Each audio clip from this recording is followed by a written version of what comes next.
Hello, J-Town. I'm Dr. Scott Bullard, and you're watching Judson Now.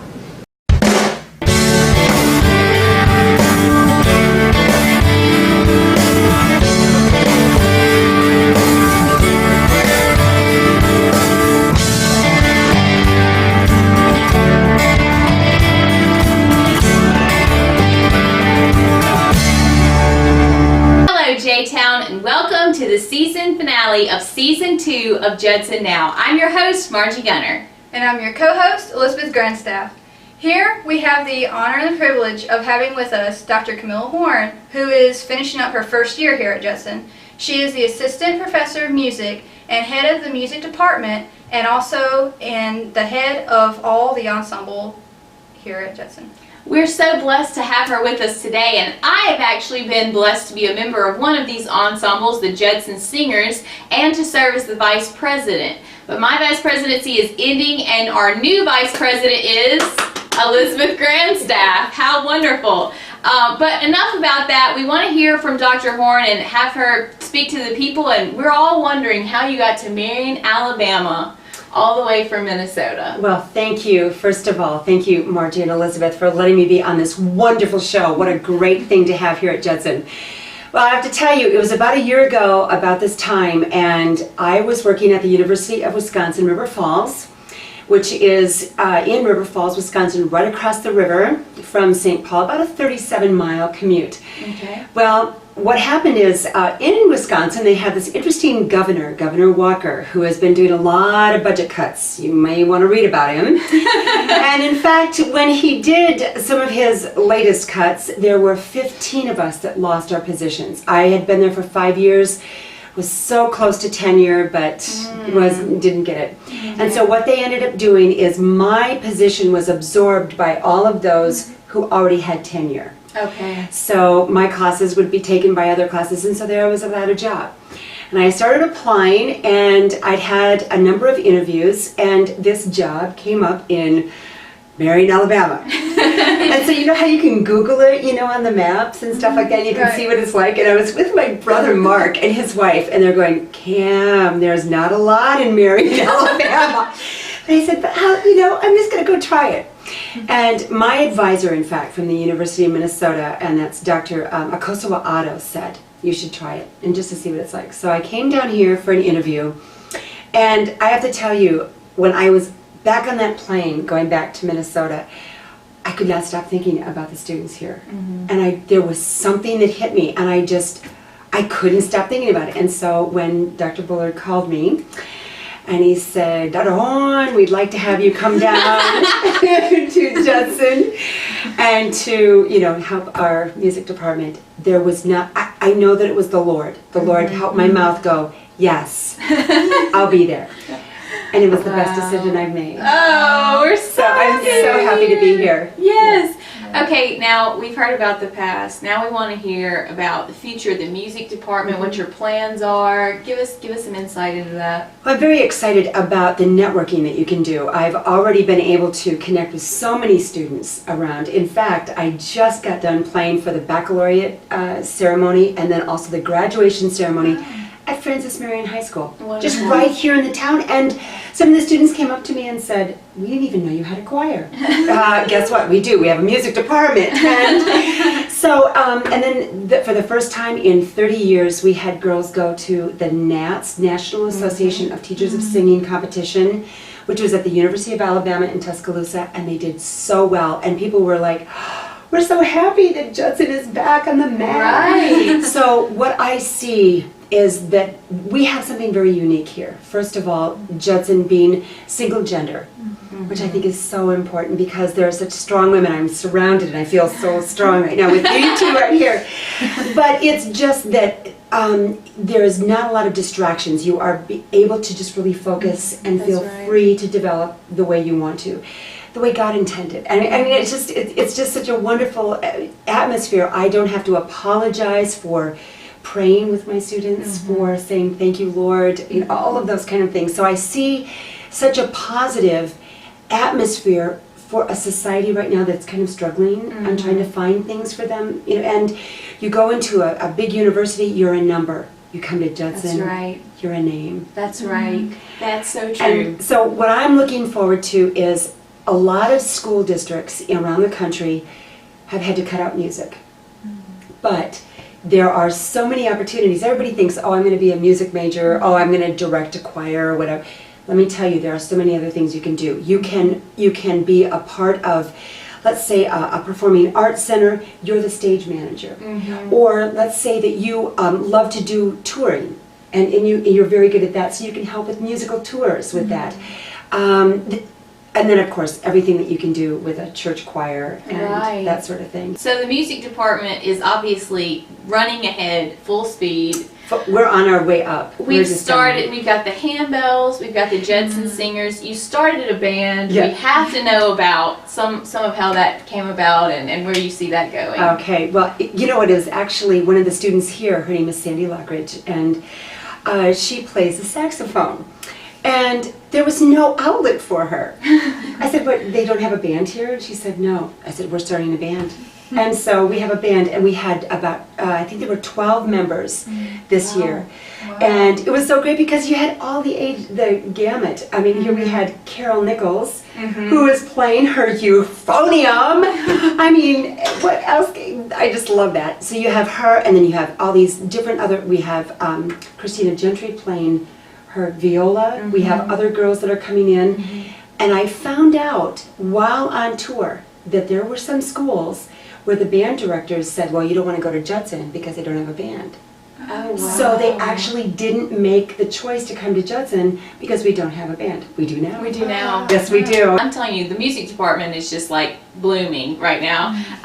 We want to talk about the new change of choir time and how this is going to allow all kinds of students, especially athletes, to be able to now participate in the Judson Singers. Tell us about that. I am telling you, well, the first thing I want to do is thank Dr. Bullard and the Academic Council. I had no idea about this, and I was actually coming into I think it was the May faculty meeting, and Dr. Bullard had me out in the hall, and he said, look, I just have to tell you what was just decided. They want to have Judson Singers every Monday and Wednesday from 12:30 to 1:25. No other class can be scheduled, so everyone could participate. And I just stood there with my mouth open. I had to go, what? And I said, you gotta be kidding me. And he said, no, they want to do it. And he said, now you tell me if you don't want to do it. I said, no, we wouldn't do it. So this means that there is not going to be any other class that is going to be scheduled Monday or Wednesday from 12:30 to 1:25. Now, you may ask yourself, well, when are we going to eat?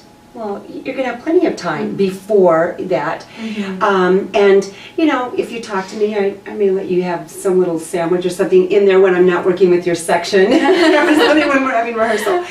But this is going to allow athletes, anybody else who had a conflict, because normally the class was in the afternoon. Now, I have to tell you, in all of my experience, first of all, I was an athlete. I was a student athlete. I played basketball, I ran track, I did, volleyball, and I was in the choir, and I was in the band and the orchestra. So you can do it all, and you'll find that those kind of students are probably your best students because they're very disciplined. They understand what it takes. It's open to anybody, and I am so excited because I want to see, right now, this year we had about 27 in the choir, Judson Singers. I want that doubled plus, Talk to the student that's thinking, what can choir give to me, or what can choir do for me, or how will choir be incorporated into my future? Well, see, that's so important. Well, first of all, according to the general studies that you have to do here at Judson, goal 2, if you take 3 credits of an ensemble, that will count for some of that. I did that, actually. Okay, so there you go. And what better way but with some friends and singing some great music. That'll be very beneficial. Now the other stuff, and I have so many statistics and data, but I'll tell you, choral singing, according to the Chorus Impact Study by the Chorus America, Washington, D.C., choral singing still continues to be the most popular form of participation in any performing arts. Wow. There are about 270,000 choruses in the United States, recognized choruses. 216 of them, 1,000, our church choirs. Mm-hmm. What better way to get prepared for lifelong music participation than at Judson, when you are learning this music that can be then used in a church choir when you're participating in that. There are also a lot of other opportunities for that, but besides the fact there, it has been also proven that if you sing happy music, or you're enjoying what you're doing, that actually in your heart, your blood vessels, the diameter improves by 26%. Wow. And the blood flow, the endorphins in your brain, you're not unhappy, you're always seems upbeat, and I know, like, after a concert, people are excited, and it's because of the endorphins that are going in. I wake up this way. I do. We actually just got back from tour. Yes. Now, I feel completely unqualified to talk about tour, seeing as Elizabeth and I both almost missed the bus, which was a great time. That was interesting. But We were running towards the bus. Please do not leave us. We had so much fun on choir tour. It was great. It was unbelievable, but more important than the fun we had was the lives that we touched.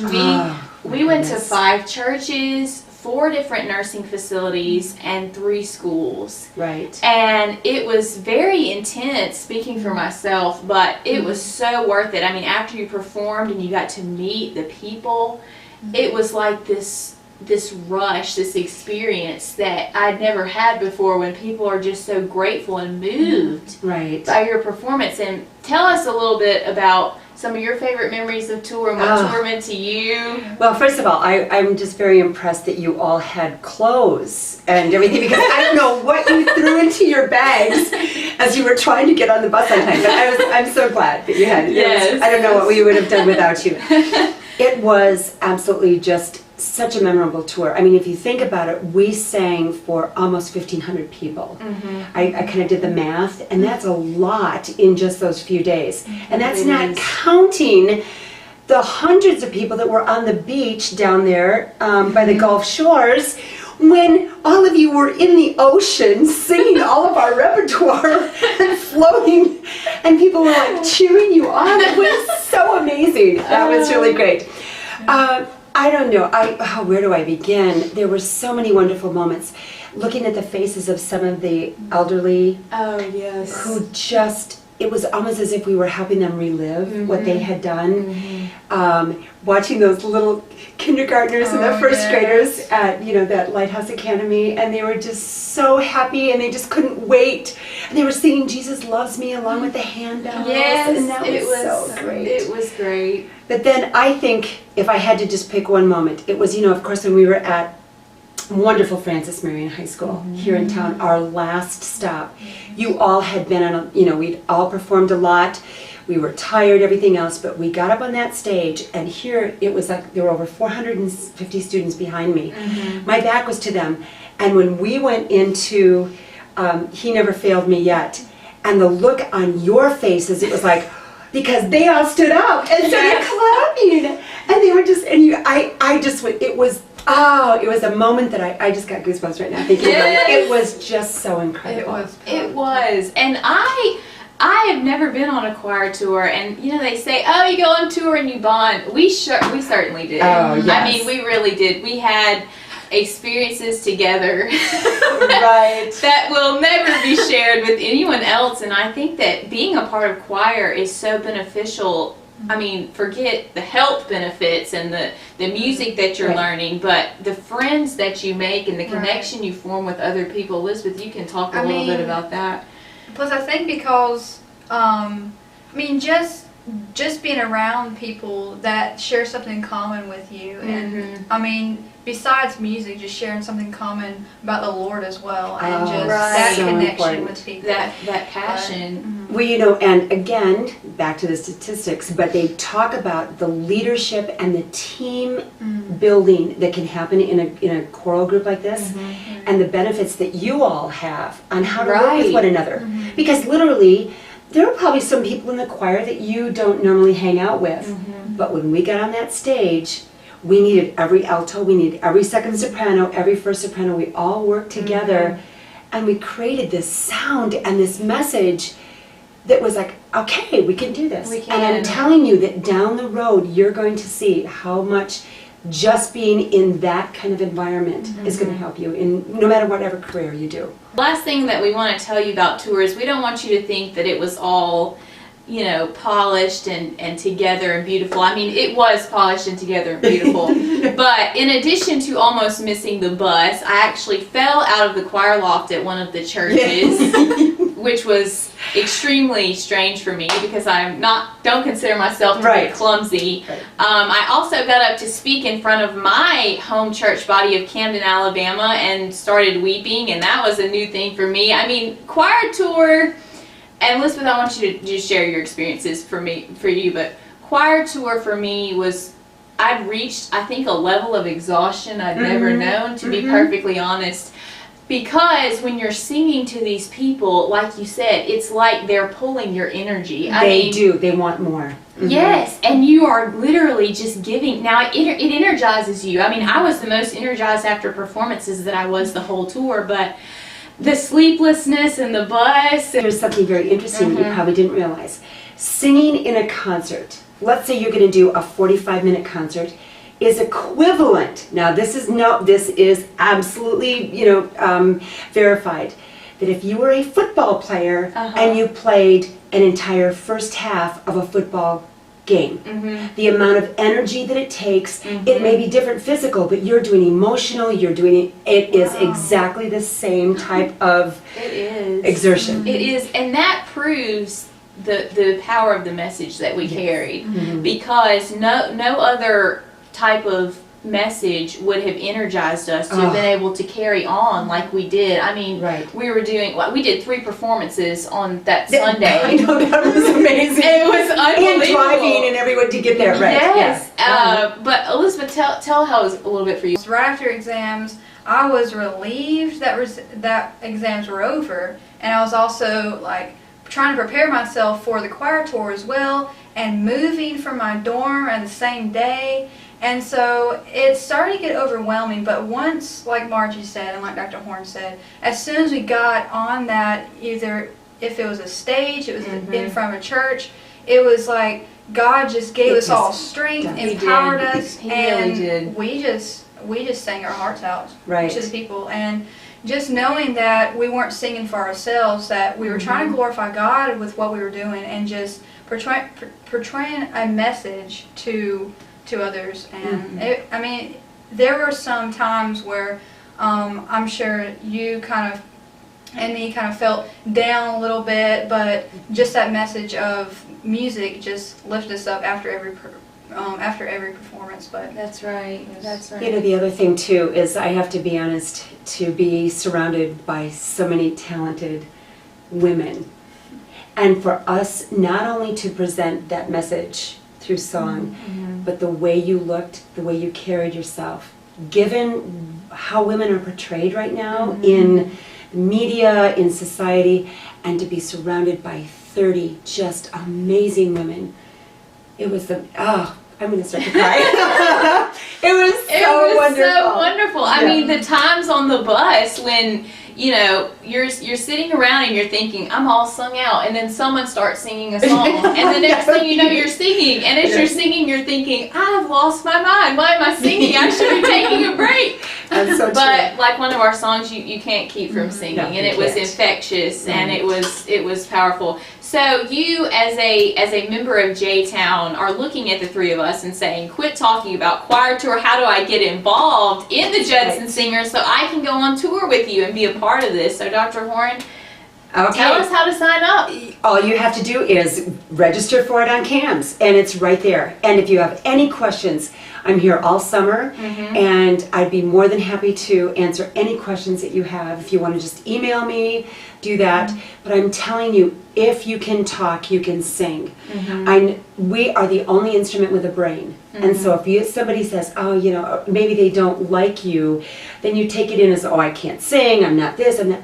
I'm sorry, but the only mammal that cannot sing is a giraffe. We don't have a giraffe family here at Judson. Okay, then everybody can sing. We have no giraffes here. You have no excuses. That's right. I know there are people that feel that they can't sing, and I'm with you. I think everyone can create a joyful noise Yes, to the Lord. absolutely. But let's say that singing is not your cup of tea, or you prefer not. There's other ways Yes. you can get involved in the music department. Tell us a little bit about those. Well, handbells is one, and I'll tell you, Destiny Sherman, if you want a handbell queen, that is Destiny Sherman. She It wants to is. major in handbells.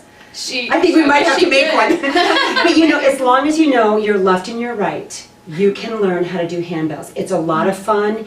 We're going to be meeting, we meet twice a week also. Okay. And then the Judson Band, that's going to be an opportunity. And, who knows what else is in store. We want to thank you so much for coming along today with us and Dr. Horne and Elizabeth to speak about the Judson Singers and the music department and this wonderful lady sitting here next to me. We thank you so much, J-Town, for coming along for season 2 with us, and we hope you'll tune in for season 3 in August. For many of you, you will be graduating, and though we're sad to see you go, we know that you'll always be citizens of J-Town, and we'll see you again someday.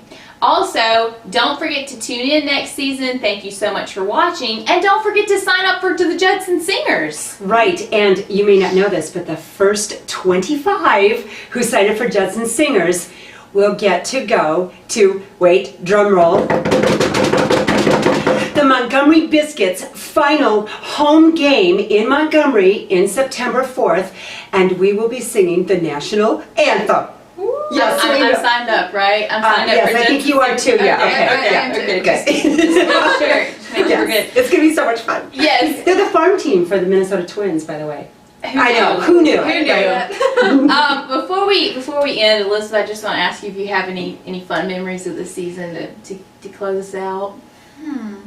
I don't think so. It's been good, but can't think of any. I feel like you have a fun memory that you're just not sharing. I don't think so. I mean, of all the things that we've done this season, there has to have been something. No, I can't. I no. mean, it's historically proven that there were fun moments, and you have a functioning memory. Well, considering I have a memory too, I don't think so. Elizabeth, I know you have memories of this season, and clearly you just don't want to share them with Well, the viewers. first off, I do have memories, but I think I can share that I don't have any. That's being selfish to I don't not think, tell them. I don't think I'm being selfish. I'm telling them. Where is it that I don't documented that you document haven't in been my head. selfish? I mean, I'm telling you you. have to document. It's Time, that was like a real debate. Yeah, she started it. Well, I okay, can't but we have to figure out who the winner is. And I think the winner is Judson. Judson.